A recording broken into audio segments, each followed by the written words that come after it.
Changing a flat tire. This is something that every driver is going to face at one time or another. The most important thing, don't panic. Slowly get the vehicle pulled off to the side of the road in a safe place on stable ground so that the jack won't sink.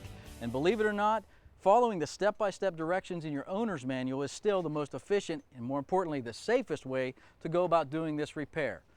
The first step is to make sure you've got the vehicle in park, the emergency brake on, and the engine turned off, all for safety. Then you want to look in the owner's manual. Ours does a great job of showing us the jack points around the vehicle. You can't jack up a unibody vehicle just anywhere. You've got to hit the reinforced points on the corners. Owner's manual shows us that. We've located ours right down here. It's a heavy piece of steel, reinforced. We slide the jack under and snug it up. But before we jack up the vehicle, we want to go ahead and loosen the lug nuts on the flat tire.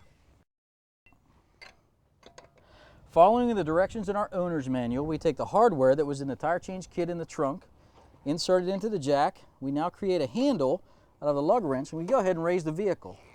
Make sure you get the vehicle far enough off the ground that your new fully inflated tire will clear. I'm watching the jack. We're on stable ground here. If you're doing this in gravel or in dirt, be sure that your jack is not sinking. That can be very unsafe.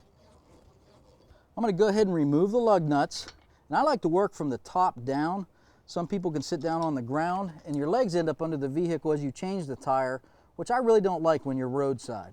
Once you get the lug nuts off, you're now in good position without hurting your back to lift this wheel off and go ahead and roll it back to the trunk. This is our temporary spare. It's a temporary spare. It's engineered to go not more than 100 miles and to not exceed 50 miles an hour. Be aware of that. This is going to change how your vehicle handles and certainly how it steers since it's on the front end.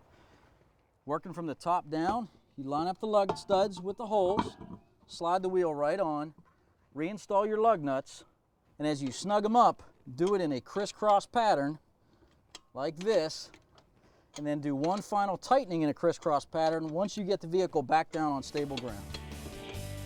Well, the temporary spare's on, the lug nuts are tight, and we're headed to the nearest tire shop. The sooner we get that original tire and wheel back on, the safer we'll be as we travel down the road.